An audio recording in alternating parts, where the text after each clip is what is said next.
नमस्कार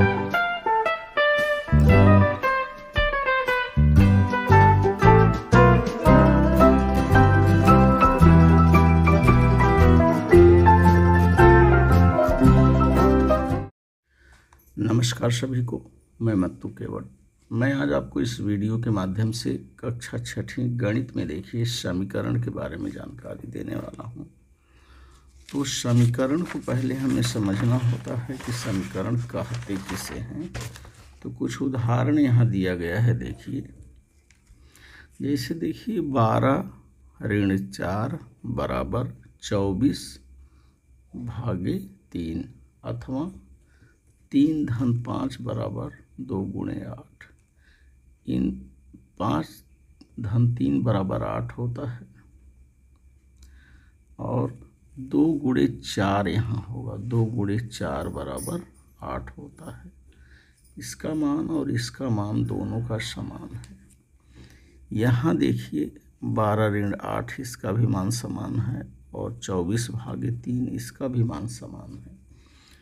तो के रूप में लिख सकते हैं, इसको इस तरह से लिखते हैं, बीच में बराबर का निशान रहता है। इस जानकारी में संकेत जो ये बराबर है, यह दर्शाता है कि दोनों ओर की संक्रियाएं करने पर प्राप्त उत्तर समान है। ऐसी समानता को हम समीकरण कहते हैं। इसमें जो है ये बराबर, इस समानता दर्शक संकेत जो है ये प्रतीक है समानता का, इसे प्रतीक कहते हैं। और इसमें होता क्या है, देखिए दोनों पक्षों में जब समीकरण की सवाल को हल करना होता है तो हमें दोनों पक्षों में निम्नलिखित क्रियाएं करनी होती है।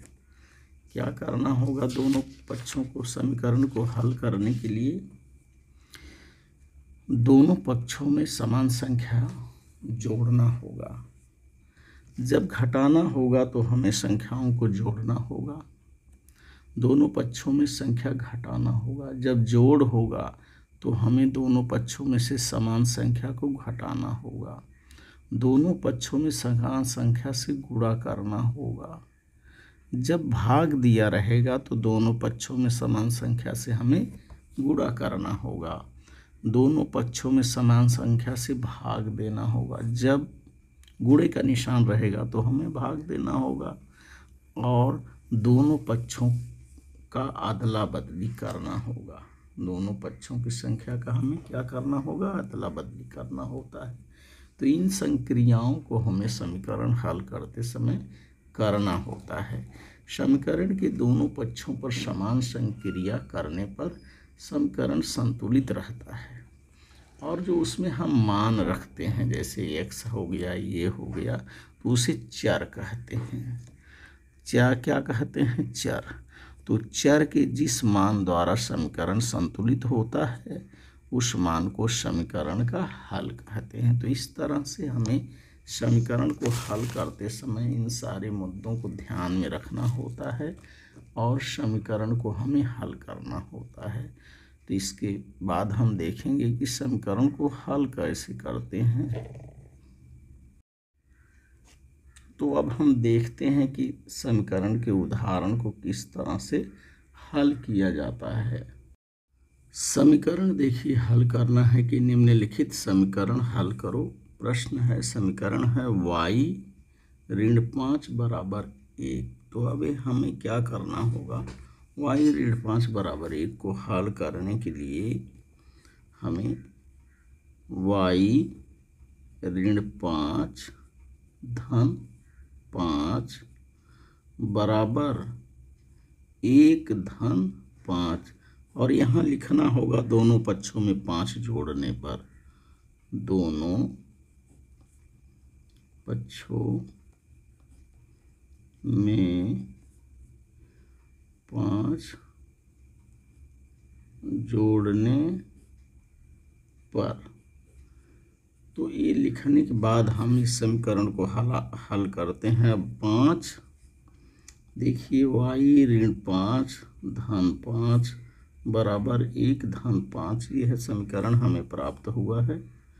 अब हम ऋण 5 और धन 5 को घटा दिए, दोनों समान है। और 5 और 1 में जोड़ दिए तो बच जा रहा है y बराबर 6 हो रहा है। अर्थात यहाँ हमें प्राप्त हो गया कि y का मान 6 होगा। इस तरह से हमें समीकरण को हल करना होता है। दूसरा प्रश्न देखते हैं। प्रश्न है 8 बराबर t-5। 8 बराबर t-5 ये हमारा समीकरण है और इस समीकरण को हमें क्या करना है, हल करना है। तो 8 बराबर t-5 इसको हम लिखेंगे कि देखिए, अब इसको हमने क्या किया, पक्षांतर हम कर ले रहे हैं।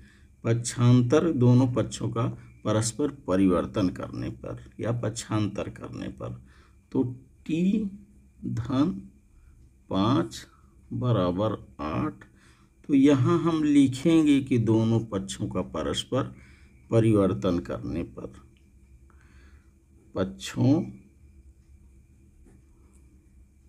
का परस्पर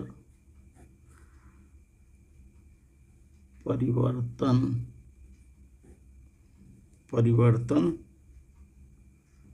करने पर, पक्षों का हमने क्या किया, यहाँ परिवर्तन कर दिया। अब हम सवाल को हल करते हैं। यहाँ देखिए धन है तो हमें क्या करना होगा, घटाना होगा। यह हमें ध्यान में रखना है कि जब समीकरण में धन आ रहा है तो घटाना होगा और जब घटाना आ रहा है तो हमें जोड़ करना होगा।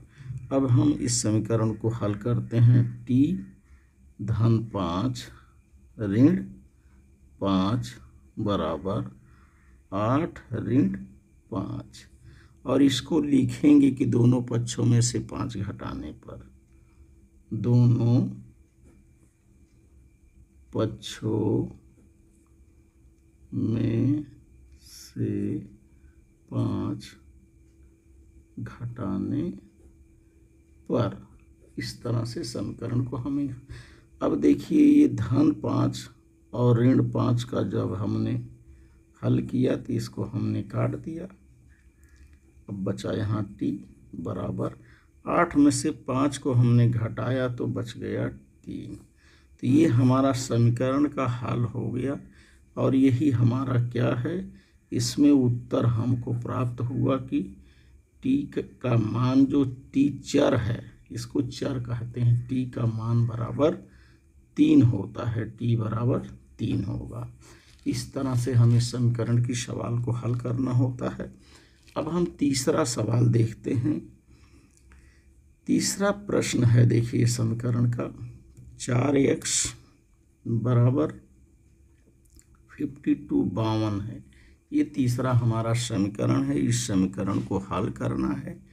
तो यहाँ देखिए 4x का मतलब इसमें गुणा हुआ है, 4 का x में गुणा किया गया है।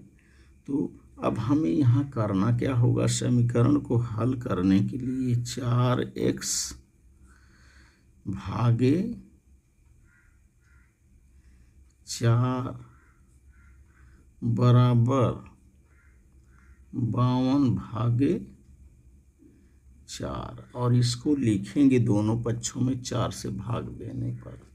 हमें लिखना होगा कि दोनों पक्षों में 4 से भाग देने पर, जब यहाँ गुणा है, ये 4x में यहाँ गुणा है, इसका मतलब अब हम इसको भाग दे रहे हैं। 4x में भाग, हम इसका भाग दिए। देखिए 4x में भाग देने पर सवाल को हल करेंगे तो 4x भागे 4 बराबर 52 में 4 से भाग दे रहे हैं, ये कट गया। 4 एकम 4, इसका भाग हम जब देंगे तो देखिए 4 एकम 4 हो गया और 4 तिहाई 12, यानी 13 चौके 52। यहाँ 13 आ रहा है।